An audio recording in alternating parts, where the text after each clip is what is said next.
السلام عليكم ورحمة الله وبركاته. وعليكم السلام ورحمة الله وبركاته. الحمد لله رب العالمين، والصلاة والسلام على أشرف الأنبياء والمرسلين وعلى آله وأصحابه أجمعين. أما بعد، فأعوذ بالله من الشيطان الرجيم. بسم الله الرحمن الرحيم. إنك لعلى خلق عظيم. صدق الله العظيم. وقال النبي صلى الله عليه وسلم: بعثت لأتمم مكارم الأخلاق، أو كما قال عليه الصلاة والسلام. সম্মানিত উপস্থিতি, আজ আমার এই মৌখিক অনুষ্ঠানে আমার আলোচনার বিষয়বস্তু হল নবীজির আদর্শ ও চরিত্র। জীবনে চলার পথে মানুষের কথা ও কর্মের মাধ্যমে যে সমস্ত স্বভাবগুলি ফুটে ওঠে সেগুলোকে আখলাক চরিত্র বলা হয়। এক কথায় মানব জীবনের ব্যবহার, আচার ও কর্মকাণ্ডের নামই হল আখলাক চরিত্র।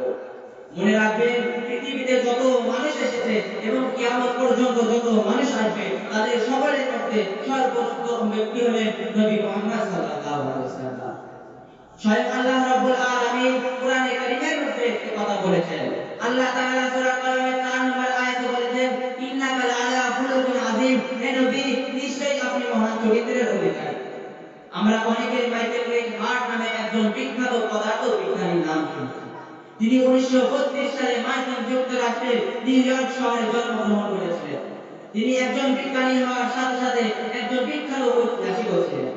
তিনি দীর্ঘদিন গবেষণার পর 1978 সালে গোটা বিশ্বের 100 জন বিখ্যাত মহামনীষীদের জীবন দর্শনে একটি বই লিখেছেন। বইটির নাম দ্য 100। তার গবেষণা অনুযায়ী গোটা পৃথিবীর ইতিহাসে যে সমস্ত মহামনীষীরা আদর্শ পুরুষ হিসাবে প্রভাব বিস্তার করেছেন তাদের মধ্যে সর্বপ্রথম ব্যক্তি হলেন নবী মুহাম্মদ সাল্লাল্লাহু আলাইহি ওয়াসাল্লাম। তিনি নিজের বইয়ে এই কথাও লিখেছেন যে ধর্ম ও ধর্ম নিরপেক্ষতার দৃষ্টিকোণে বিশ্ব মানব সমাজ শান্তি ও উত্তম চরিত্রের প্রতিষ্ঠায় নবী মুহাম্মদ সাল্লাল্লাহু আলাইহি ওয়াসাল্লাম যতটা সফল হয়েছেন আর পর্যন্ত ততটা সফল কেউ হতে পারেনি। মনে রাখবেন, এটা আমাদের নবীজি সম্পর্কে একজন খ্রিস্টান ঐতিহাসিকের মন্তব্য। আমাদের বাংলায় একটি প্রবাদ আছে, ঘোর অন্ধকারেও মিষ্টি লাগে। সম্মানিত উপস্থিতি, আল্লাহ তাআলা পৃথিবীতে যত নবী পাঠিয়েছেন তারা সকলে নিজের উম্মতকে উত্তম চরিত্রের শিক্ষা দিয়েছেন। তবে আল্লাহ তাআলা আমাদের নবীকে সর্বোত্তম চরিত্রের পূর্ণতা দেওয়ার জন্য পাঠিয়েছিলেন। হযরত আবু হুরায়রা রাদিয়াল্লাহু আনহু থেকে বর্ণিত আছে, রাসূলুল্লাহ সাল্লাল্লাহু আলাইহি ওয়াসাল্লাম বলেছেন, বুইতু লিউতাম্মিমা মাকারিমাল আখলাক। আমি সর্বোত্তম আদর্শ সমূহ পূর্ণতা করার জন্য প্রেরিত হয়েছি। অতএব যদি পৃথিবীতে কোনো মানুষের চরিত্র অনুসরণ করতে হয় তাহলে নবী মুহাম্মদ সাল্লাল্লাহু আলাইহি সাল্লামের চরিত্রের মতো ভালো কোনো আদর্শ আপনি পাবেন না। আল্লাহ তাআলা সূরা আন-নাহলের 21 নম্বর আয়াতে বলেছেন, লাকাদ কানা লাকুম ফি রাসূলিল্লাহি উসওয়াতুন হাসানাহ। নিশ্চয়ই তোমাদের জন্য তোমাদের আল্লাহ ও রাসূলের জীবনের মধ্যে উত্তম আদর্শ রয়েছে। হযরত সাদ ইবনে হিশাম রাহমাতুল্লাহ আলাইহি বলেছেন, আমি আম্মা জান আয়েশা সিদ্দিকা রাদিয়াল্লাহু আনহাকে জিজ্ঞেস করেছিলাম, নবীজির চরিত্র কেমন ছিল? তিনি উত্তরে বলেছিলেন, তুমি কি কোরআন পড়ো না? আমি বললাম, হ্যাঁ, আমি কোরআন পড়ি। তিনি বললেন, নবীজির চরিত্র হলো আল কোরআন। অতএব যদি কোনো ব্যক্তি নবীজির চরিত্র জানতে চায় তাহলে সে যেন কোরআন পড়তে পারে। কোরআন হলো নবীজির আদর্শ। কোরআন মাজিদে যত প্রকার আদেশ ও নিষেধ রয়েছে নবী মুহাম্মদ সাল্লাল্লাহু আলাইহি সাল্লাম নিজের জীবনে সবগুলোকে শতভাগ বাস্তবায়ন করে দিয়েছেন। শুধু সম্মানিত সুধীবৃন্দ, মানুষের সৌন্দর্য দুই প্রকার। একটি হলো বাহ্যিক সৌন্দর্য বা দৈহিক সৌন্দর্য। মানুষের এই সৌন্দর্য একসময় নষ্ট হয়ে যায়। মানুষের শৈশবের সৌন্দর্য জৈবনে আর জৈবনের সৌন্দর্য বার্ধক্যে ধরে রাখতে পারে না। তবে মানুষের আরেকটি সৌন্দর্য আছে, চারিত্রিক সৌন্দর্য বা অভ্যন্তরীণ সৌন্দর্য। এটাই হচ্ছে মানুষের আসল সৌন্দর্য। মানুষের এই আদর্শগত সৌন্দর্য বা চারিত্রিক সৌন্দর্যকে বলা হয় হুসনে সিয়ারা। মানুষের এই সৌন্দর্য মানুষের এখতিয়ারে, মানুষ চাইলে এই সৌন্দর্যকে ধরে রাখতে পারে, বরং দিনের পর দিন উন্নত করতে পারে। আমাদের কর্তব্য আমাদের চরিত্রকে উন্নত করা। মানুষের চরিত্র বোঝার প্রধান উপায়, সম্মানিত উপস্থিতি, মানুষের চরিত্র বোঝার প্রধান উপায় হলো তার স্ত্রী। কোন ব্যক্তির আখলাক চরিত্র ও তার দুর্বলতা সম্পর্কে সবচেয়ে বেশি জানে তার স্ত্রী। অতএব যদি কোনো ব্যক্তি তার স্ত্রীর সাথে ভালো ব্যবহার করে তাহলে বুঝতে হবে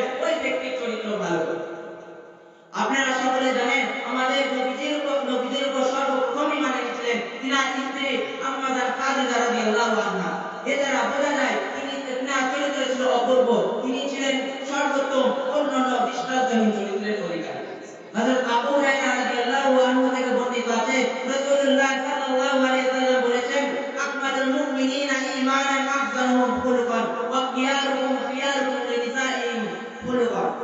পরিপূর্ণ ঈমানদার তারা যারা যাদের চরিত্র সবচেয়ে ভালো, আর তোমাদের মধ্যে সবচেয়ে ভালো তারা যারা তাদের পরিপূর্ণ ঈমানদার তারা যাদের চরিত্র সবচেয়ে ভালো, আর তোমাদের মধ্যে সবচেয়ে ভালো তারা যারা নিজেদের স্ত্রীর সাথে ভালো ব্যবহার করে। মানুষের সৌন্দর্য বোঝার সহজ উপায়, মানুষের একটি সৌন্দর্য বোঝার সহজ উপায় হলো দেখতে হবে ওই ব্যক্তি অবলা পশুর সাথে কেমন ব্যবহার করছে। যদি অবলা পশুর সাথে ভালো ব্যবহার করে তাহলে বুঝতে হবে ওই ব্যক্তির চরিত্র ভালো।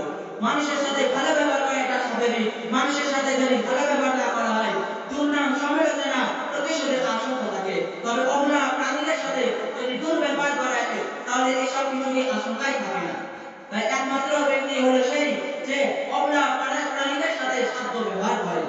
অবলা উটের সাথে নবীজির ব্যবহার। হযরত আব্দুল্লাহ ইবনে জাফর রাদিয়াল্লাহু আনহু থেকে বর্ণিত আছে, তিনি বলেছেন নবীজি একদিন করে এক আনসারী সাহাবী আমর বাগানে প্রবেশ করলেন। ওখানে একটি উট বাঁধা ছিল। উটটি নবীজিকে দেখে টুকরে টুকরে কাঁদতে লাগলো। উটটি দু চোখ দিয়ে অশ্রু ঝরতে লাগলো। নবীজি উটের ওই কান্না দেখে উটের কাছে গেল, উটের কপালে হাত ফেরাতে লাগলেন। উটের কপালে হাত বোলানোর সাথে সাথে উটের কান্না থেমে গেল। নবীজি অধিকারের উপস্থিত লোকদেরকে জিজ্ঞাসা করলেন, এই উটটি কার? এই উটের মালিককে?